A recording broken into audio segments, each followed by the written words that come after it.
মোহনপুর মহকুমার বিজয়নগর পঞ্চায়েতে নবনির্মিত দ্বিতল মডেল পঞ্চায়েত অফিসের উদ্বোধন হলো আজ। এই মডেল পঞ্চায়েত অফিসের উদ্বোধন করেন রাজ্যের বিদ্যুৎ ও কৃষি মন্ত্রী রতনলাল নাথ। অনুষ্ঠানে উপস্থিত ছিলেন।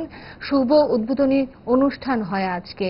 আনুষ্ঠানিকভাবে পথ চলার উদ্বোধক হিসেবে আজ এই অনুষ্ঠানে ছিলেন বিদ্যুৎ ও কৃষি মন্ত্রী রতনলাল নাথ। উপস্থিত ছিলেন পশ্চিম ত্রিপুরা জেলা পরিষদের ভারপ্রাপ্ত সভাধিপতি বিশ্বজিৎ শীল, জেলা শাসক ডক্টর বিশাল কুমার, রাজ্য পঞ্চায়েত অধিকর্তা সহ পঞ্চায়েতের বিভিন্ন জনপ্রতিনিধিরা। পঞ্চায়েতের কাজকর্ম আরও দায়িত্বশীল হয়ে পরিচালনা করার আহ্বান জানিয়ে মন্ত্রী রতনলাল নাথ তথ্য তুলে ধরে জানান, গ্রাম পঞ্চায়েতে কেন আমি মন্ত্রী হতে পারি, আমি বেনিফিশিয়ারি সিলেকশন করতে পারবো না।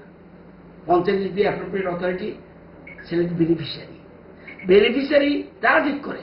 সেই জন্য সবাইকে নিয়ে বসে কোন কাজটা আগে কাকে দেওয়া উচিত আমি রতননাথ মিনিস্টার জানবো না, পঞ্চায়েত জানবে, গ্রাসরুট লেভেল। ওই জন্য বলছি যে গ্রাম সরকার, রাজ্য সরকার, কেন্দ্র সরকার এই যে জিনিসটা, এবং আপনারা পিএমআই যে এখানে টাকা আসে, ডাইরেক্ট বেনিফিশিয়ারি টাকা যায়, এসবিএম গ্রামীণ ওই যে বলছি ওডিএফ ডিক্লেয়ার করেছে, সেখানে আবার বায়োডাইভার্সিটি ফান্ড ফরেস্ট থেকে আসে। তো সরকার প্রচুর টাকা দিচ্ছে।